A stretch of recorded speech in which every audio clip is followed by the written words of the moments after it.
ሰላም ገዛውትና ሕጂ እዛ ትርእይዋ ዘለኹም መጽሓፍ 200 ግጥምታት ኣለዋ።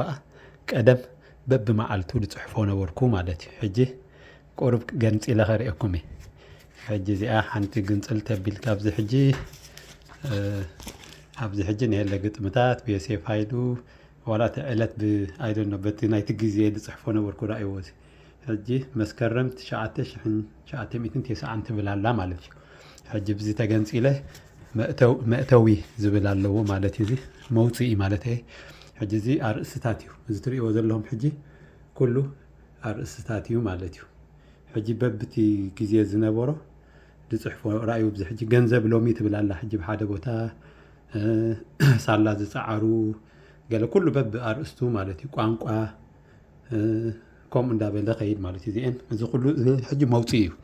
ዳሕራይ ናብ ዝገንፂለ ኸ ኣብዚ እዚ ሕጂ ኩሉ መውፅኢ እዩ። ኩሉ ሕጂ እዚ ትርእይዎ ዘለኹም መውፅኢ እዩ።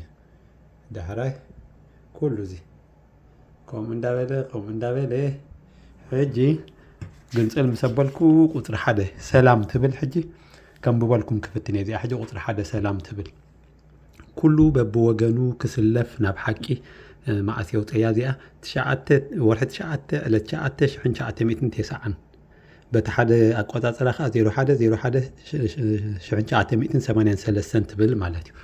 ሕጂ ብዚኣ ቁሩብ ካብቲ ግጥሚ ሰላም እያ ትብል ቅድሚ 91 ማለት እዩ። ቅድሚ ናፅነት ሕጂ ሰላም ኢለ በቲ ግዜ ዝፀሓፍክዋ ሕጂ ረኣይዋ ቁሩብ ኩሉ በብወገኑ ክስለፍ ናብ ሓቂ መታ ንኽዕወት ክወፅእ ካብ ጭንቂ ሰላም ክትከውን ይግባእ እታ ናቱ ዕጥቂ ከምኡ እንዳበለት ትቕፅል ማለት እዩ።